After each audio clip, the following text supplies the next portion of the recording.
Bueno, vamos a comenzar con una oración para pedirle al Espíritu Santo que ilumine nuestras mentes y podamos encontrar la verdad que buscamos como parte de nuestra existencia.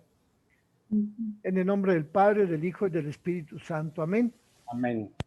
Ven, Espíritu Santo, llena los corazones de tus fieles y Bien. enciende en ellos el fuego de tu amor. Envía, Señor, tu Espíritu y todo será creado y se renovará la faz de la tierra. Oh Dios, que iluminaste a tus discípulos con la luz del Espíritu Santo, concédenos con abundancia también a nosotros ese Santo Espíritu para que podamos comprender la verdad y seguir siempre sus caminos. Por Cristo nuestro Señor, Amén. en el nombre del Amén. Padre, del Hijo, del Espíritu Santo. Amén. Bueno, pues tenemos este tema de la historia de la Virgen según Wikipedia. Como sabemos, Wikipedia es un conjunto, un acúmulo de informaciones derivadas de las redes del Internet. Entonces, pues tenemos ahí varios puntos de vista que no siempre coinciden con la fe católica, pero sí queremos ver, pues, cómo ven ellos nuestra fe, nuestros dogmas, aquello que creemos, aquello que profesamos, aquello que celebramos. De modo pues que nos quedamos ayer en el tema de cómo la Virgen Santísima en el Evangelio de San Lucas, después de visitar a su pariente Isabel, da a luz a su hijo y lo da en Belén de Judá, puesto que ella vivía en Nazaret, baja a Ain Karim a visitar a su parienta Isabel, se está con ella 3 meses, nace su sobrino Juan Bautista del vientre de Isabel y ella regresa a Nazaret. Ahí cuando regresa, pues ya vive en la compañía de San José, en la segunda parte del rito matrimonial que tenían los judíos. Decíamos ayer que la primera parte de ese rito eran los desposorios, en donde los novios y los familiares de los novios se reunían en el templo o en la sinagoga y eran bendecidos por Dios por medio de una oración hecha por alguno de los integrantes de la sinagoga o del templo. Y entonces la Virgen Santísima asiste a esos desposorios en Nazaret y de ahí baja a visitar a su parienta Isabel en Ain Karim, en las montañas de Judea, y después de que nace San Juan Bautista, la Virgen regresa a Nazaret. Ahí en ese regreso es cuando comienza propiamente a vivir con San José, en la segunda parte del rito del matrimonio. Y allí están los dos cuando San José pues se da cuenta de que la Virgen está embarazada y comienza a tener unas dudas, pero en sueños el ángel Gabriel le dice que lo que ha sido concebido en la Virgen Santísima es producto del Espíritu Santo. De modo pues que San José con esa seguridad acepta a la Virgen Santísima en su casa como su esposa. Y ya están viviendo juntos cuando tienen que ir a Belén a empadronarse, porque allá había nacido San José de la estirpe de David, y bajan otra vez de Nazaret a Judea. En el territorio de Judea se encuentra Belén, y allí en Belén, como tienen que cumplir con ese requisito del empadronamiento, ahí le llegan los días a la Virgen Santísima y da a luz a su Hijo Jesucristo en ese establo en donde ella La Virgen convierte el establo en un nido de amor, en un lugar lleno de calor humano, lleno de bendición, para que su Hijo Jesucristo pudiera tener ese ambiente familiar establecido por San José y la Virgen Santísima. Y a los 2 o 3 días de que nace el niño, pues San José es avisado otra vez por el ángel para que huya, se vaya de Belén, se vaya a Egipto, porque Herodes anda buscando al niño para matarlo. Entonces, pues de Belén, después de haber recibido la visita de los pastores y de los magos, San José, la Virgen y el niño parten hacia Egipto en la noche, en una travesía que duró tal vez una semana. Porque acuérdense que ese mismo recorrido lo hicieron los judíos en la época de Moisés, pero ellos, los judíos, las 12 tribus que salieron de Egipto para llegar a la tierra prometida, duraron 40 años en esa travesía de Egipto a la tierra prometida. Seguramente San José y la Virgen pues habrán hecho una semana tal vez o 15 días en ese trayecto de Belén a Egipto. Y ahí se quedan hasta que muere Herodes y otra vez el ángel, el arcángel Gabriel, que es el encargado de dar esos anuncios, le avisa a San José que ya puede regresar a su tierra. Pero no regresan a Belén, sino que regresan a Nazaret. Una vez que había muerto Herodes, San José ve que ya no hay amenaza para su hijo y como buen custodio, como es lo que reconoce el Santo Padre Francisco en ese documento que hemos leído aquí, un poco algunos párrafos, San José Patris Corde, es decir, que en el corazón de la iglesia está la devoción a San José. Regresan pues a Nazaret en el norte, en Galilea, y allí tienen esas visitas a Jerusalén, y cuando el niño ya cumplió 14 años de edad, bajan de Nazaret a Jerusalén a cumplir con las fiestas de la Pascua. Y es entonces cuando Jesús se queda en el templo discutiendo, platicando, manifestando su sabiduría divina ante los doctores que vivían en Jerusalén. De modo pues que tenemos este dato de la huida a Egipto, en donde los magos llegan a Jerusalén y van a preguntarle pues a la casa del gobernante que dónde había nacido el Mesías, porque habían visto su estrella. Y allí Herodes les pregunta a los sabios de Jerusalén qué decían las escrituras. Y los sabios de Jerusalén, que vivían a un lado del templo, al cargo del templo de Jerusalén, le dicen a Herodes que en las profecías, sobre todo en el libro del profeta Miqueas, se decía que el Mesías iba a nacer en la pequeña aldea de Belén. Entonces los magos van de Jerusalén a Belén, que dista unos 6, 8 kilómetros, y llegan a adorar al niño y ya no regresan con Herodes. Entonces Herodes, enfurecido,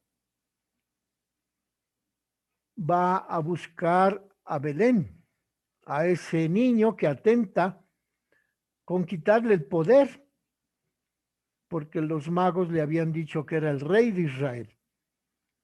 Y Herodes se sentía pues con ese cargo político de parte de los romanos, el rey de Israel. Entonces no soportó que hubiera alguien que usurpara el poder allá en Judea y que pretendiera ser el rey de Jerusalén, cuando él, Herodes, había sido puesto por el gobierno romano para gobernar ese territorio. De modo pues que la Virgen Santísima tiene que huir con San José por el sueño que tuvo José, en donde el ángel Gabriel se le apareció a José para decirle que levántate, toma contigo al niño y a su madre y huye a Egipto y permanece allá hasta que yo te diga, porque Herodes va a buscar al niño para matarlo. Entonces huyen de noche la Virgen Santísima, San José y el niño, y ese mismo día, esa misma noche ocurre la matanza de los niños en Belén a causa de la envidia de Herodes. Y entonces un autor contemporáneo de esa época dice, remarca la ausencia de la Virgen, la ausencia de la seguridad que podía haber adquirido la Virgen. Dice así: quédate allí hasta un nuevo aviso. Tal vez era la fecha que Dios había señalado. Quédate allá en Egipto. ¿Hasta cuándo será el regreso? ¿Dentro de un mes? ¿Dentro de un año? ¿Por cuánto tiempo se instalarían en Egipto los peregrinos que huían de la matanza decretada por Herodes? Cuando mueren los que buscaban la vida del niño, José toma consigo al niño y a su madre en Egipto y regresa al territorio de Israel. Pero San José se entera de que en Judea reinaba Arquelao, hijo de Herodes, y por eso tiene temor de regresar a Belén de Judá. Por ello, avisado en sueños, se retira a la región de Galilea, en donde había vivido la Virgen Santísima en Nazaret. De modo pues que tenemos esta historia de la huida a Egipto y del regreso de Egipto y su establecimiento en Nazaret, relatado por el apóstol San Lucas. Y después el mismo San Lucas nos hace saber que cuando Jesús era adolescente, a los 13 años de edad, sus papás, San José y la Virgen Santísima, lo llevan a Jerusalén para cumplir con las fiestas de la Pascua. Y allí ocurre la pérdida de Jesús en el templo de Jerusalén. Ya regresaban de Jerusalén a Nazaret cuando se dan cuenta los papás que el niño no estaba ni en la caravana de los hombres ni en la caravana de las mujeres, y regresan a buscarlo al templo de Jerusalén. Y allí lo encuentran y la Virgen, al encontrarlo, le pregunta: hijo, ¿por qué te has portado así con nosotros? Mira que tu padre y yo, angustiados, te andábamos buscando. Aquí es interesante el título que la Virgen Santísima le da a San José: tu padre, el padre del niño Jesús. Es decir, que ya cuando tenía 13 años de vida, el pequeño, pues ya en Nazaret se había formado el ambiente de familia que aquí San Lucas nos recuerda y nos hace percibir con esa expresión de la Virgen Santísima, en donde le dice a su hijo: ¿por qué nos has hecho esta cosa? Tu padre y yo angustiados te buscábamos. La Virgen pues reconoce que San José es el padre, el papá de San José, porque ya la vida cotidiana ha hecho que convivan de una manera amorosa, de una manera familiar. Esta expresión de la Virgen nos deja ver una manifestación del dolor que sufrió la Virgen, de una preocupación de una madre diligente que habla en nombre de José, es decir, con el hecho de que sea la Virgen la que se dirija al niño Jesús, encontramos de qué manera la personalidad de María era suficientemente firme como para reconocer que ella tenía el derecho de reclamarle a su hijo la conducta que había observado al quedarse en Jerusalén sin avisarles. Jesús le responde a María con otra pregunta. ¿Y por qué me buscaban que no sabían que debía yo estar en las cosas de mi Padre? Y dice San Lucas que la Virgen Santísima no comprendió esas palabras, pero las meditaba en su corazón. Vemos pues que allí la espiritualidad de la Virgen consiste en la meditación, en la contemplación de la palabra del Señor, que es algo que también nosotros podemos aprender a contemplar la palabra. Todo lo que dice Jesús es objeto de meditación para que nosotros comprendamos profundamente lo que Él nos quiere decir. De acuerdo con las Sagradas Escrituras, María no fue lo que la epístola de Santiago llamó un escucha olvidadizo. El Evangelio de San Lucas nos ofrece dos frases que se repiten en el mismo capítulo. María conservaba todas esas cosas meditándolas en su corazón. Porque también cuando María relata el episodio del hallazgo de Jesús, de 12 años, repite esas palabras San Lucas, y su madre conservaba cuidadosamente todas estas cosas en su corazón. Es decir, cuando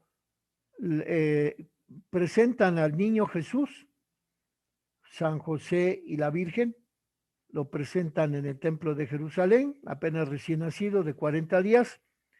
Allí el profeta Simeón, después de lo que dice, las alabanzas, la alegría, el gozo que le causa tener en sus brazos al Mesías, la Virgen, según San Lucas, dice, meditaba esas palabras que había dicho el profeta Simeón a la entrada del templo de Jerusalén, meditaba esas palabras que la Virgen Santísima había dicho.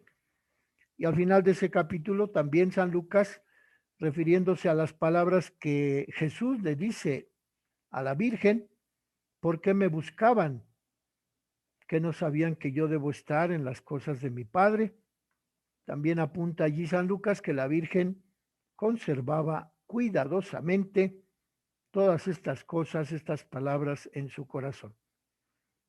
De modo pues que lo que Jesús le dice a la Virgen en el templo de Jerusalén cuando tenía 12 o 13 años, es razonable comprenderlo a la luz del diálogo que la Virgen tendría con su hijo Jesús a lo largo de los subsiguientes años. Y como que San Lucas, en esa frase, cuando encuentran al niño Jesús en el templo de Jerusalén, San Lucas nos hace pensar que la Virgen Santísima, a lo largo de toda la vida de Jesús, al menos el tiempo que estuvo el niño en la casa paterna, hasta los 30 años, el adolescente, el adulto, pues ella guardaba todas esas cosas en su corazón de madre, meditándolas para comprender lo que sucedía con su Hijo Jesucristo. También es claro que el evangelista afirma que María conservaba esas palabras porque ni ella ni su esposo San José habían comprendido la respuesta de Jesús, que él debía ocuparse de las cosas de su Padre en el templo de Jerusalén. María no podía dejar de comprender que Jesús llamara a Dios Padre, su Padre, así se lo dijo en el templo de Jerusalén, que no sabían que yo debo estar atendiendo las cosas de mi Padre. De modo que la Virgen Santísima meditaba esas palabras por medio de las cuales Jesús mismo le revelaba a la Virgen que él era hijo de Dios, del que habitaba en el templo de Jerusalén, del Padre omnipotente, del Padre todopoderoso. Y entonces no podía tampoco resultarle extraño que su hijo Jesús se ocupara de las cosas del Padre omnipotente en el templo de Jerusalén. Lo que tal vez la Virgen no entendía del todo era a qué cosas llamaba Jesús las cosas de su Padre, porque ella lo encuentra dialogando con los doctores de la ley en el templo de Jerusalén.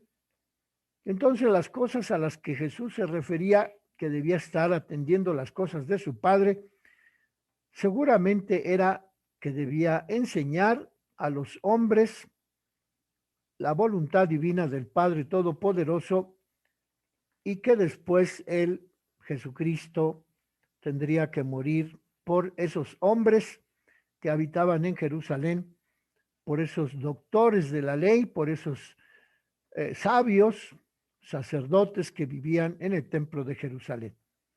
De modo pues que ahí hay una manera de entender las cosas en las que la Virgen Santísima meditaba, que eran los, las enseñanzas, los términos, el Evangelio, con el cual Jesús evangelizaba a los sacerdotes del templo de Jerusalén y sobre todo las profecías que Jesús les hacía a esos doctores de la ley acerca de que él moriría por su pueblo Israel.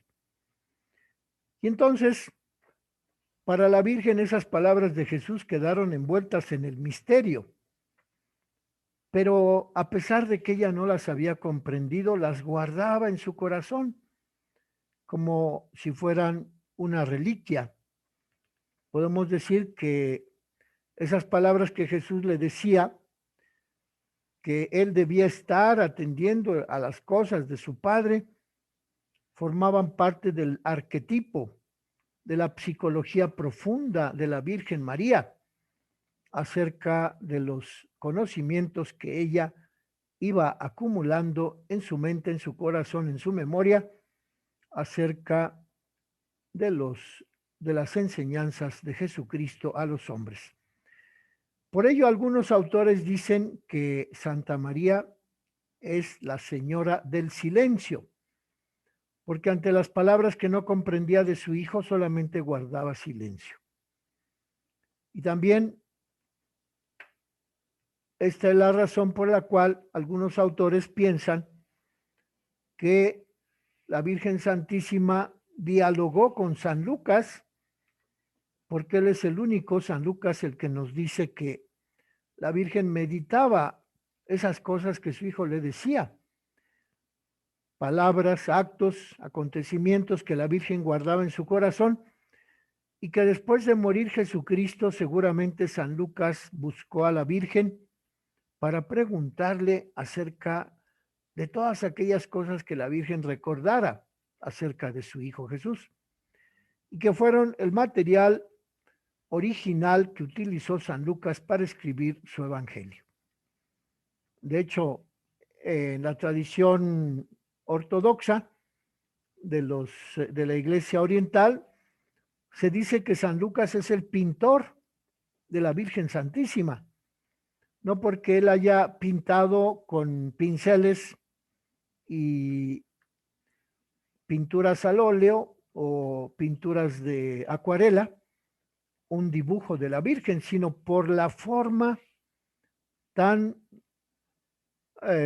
estricta, por la forma tan detallada con la que San Lucas describe los rasgos emocionales, la personalidad, la íntima psicología profunda de la Virgen.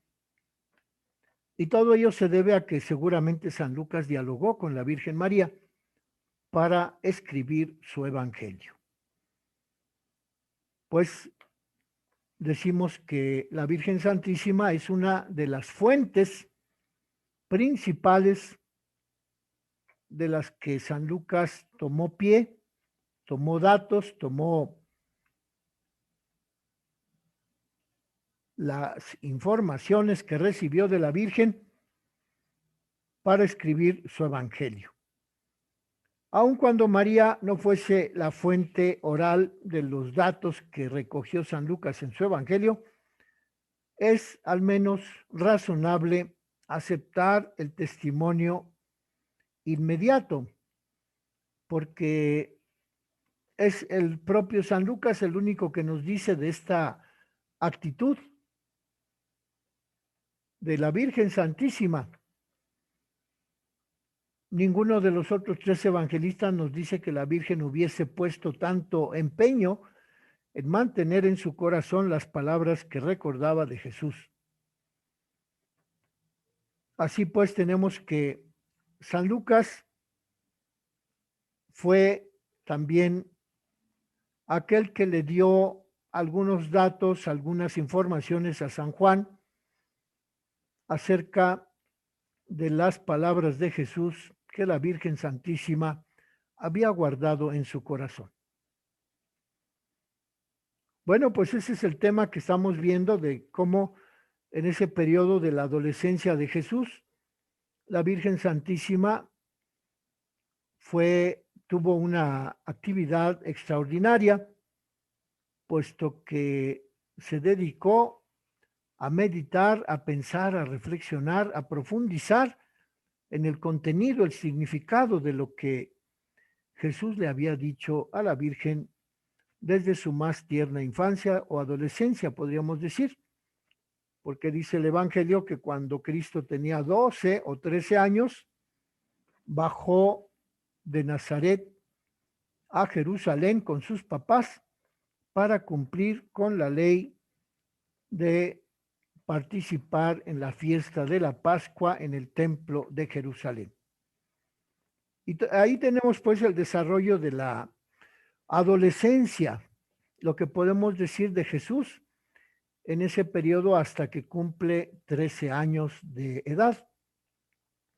Aquí es importante señalar que lo que Cristo le dijo a la Virgen fue tomado por algunos autores estudiosos como fuente de la psicología profunda de la Virgen. Es decir, que podemos comprender de qué manera los arquetipos acerca del Mesías, acerca del Dios Todopoderoso, acerca de la palabra de Dios que baja del cielo y que no vuelve a Dios sino después de haber producido frutos. De esa manera encontramos que en la psicología profunda de la Virgen tuvo un papel muy importante el recuerdo, la memoria, aquello que recordaba la Virgen de su convivencia con el niño Jesús en esa etapa de la vida de la adolescencia de Jesucristo. Eso es lo que tenemos tanto en los dos capítulos de San Mateo como en los dos primeros capítulos de San Lucas, la vida de Jesús hasta su adolescencia, hasta que visitan el templo de Jerusalén cuando él todavía era adolescente. Y recuerdo que un padre, uno de los maestros que tuvimos allá en Roma, nos decía que con esa respuesta que Jesús le dio a sus papás, mostraba que ya había superado el complejo de Edipo. Como sabemos, el complejo de Edipo es una cosa que le sucede a los varones respecto de su mamá. Según la psicología del psicólogo alemán Freud, o incluso de ese otro también alemán, Carl Gustav Jung, el ser humano atraviesa por esas etapas en donde su adolescencia está significada por el complejo de Edipo.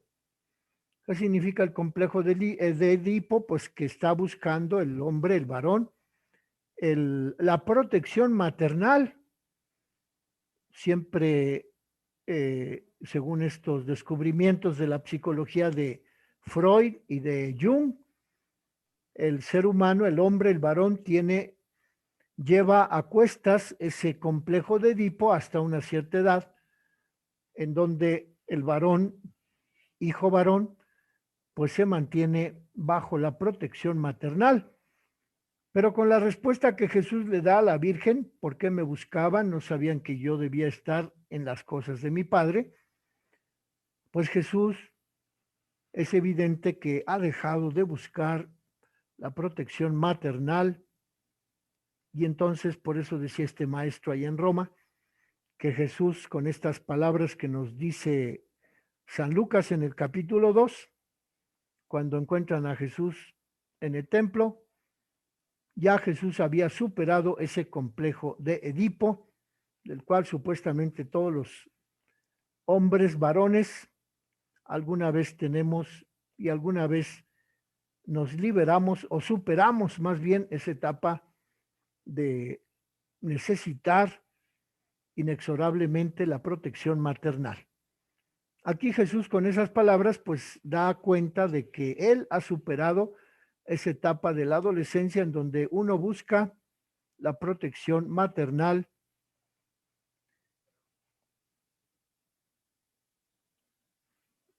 Me pregunta Beto que en cuáles capítulos de San Juan podemos encontrar algunas palabras que la Virgen Santísima guardó en su corazón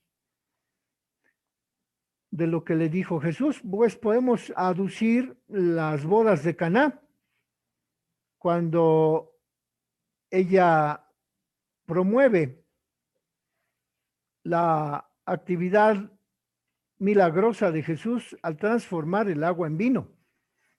Ahí San Juan también nos da una muestra de qué manera la Virgen meditaba o conservaba o recordaba las palabras de su Hijo Jesús. Porque cuando la Virgen le dice a Jesús que ya no tienen vino en la fiesta, y la respuesta que le da Jesús, pues ¿qué nos va a ti y a mí? No es nuestra fiesta, nosotros no tenemos nada que ver en esto. Y sin embargo, la Virgen se queda meditando y les dice a los sirvientes de la boda, hagan lo que Él les diga.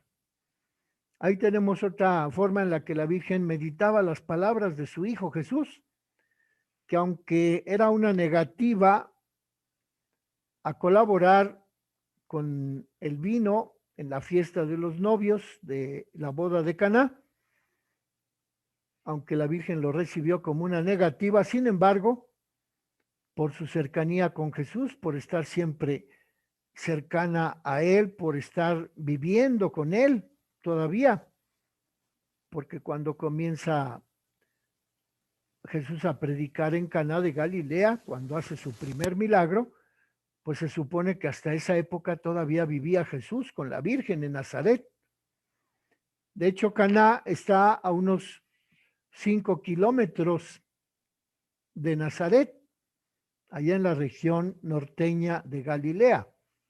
De modo pues que las bodas de Caná ocurren en el territorio donde Jesús comenzó su predicación, en Galilea, y por eso podemos decir que la Virgen conservaba esas palabras que su Hijo Jesús le dijo a la hora en que ella puso como pretexto que ya no tenían vino.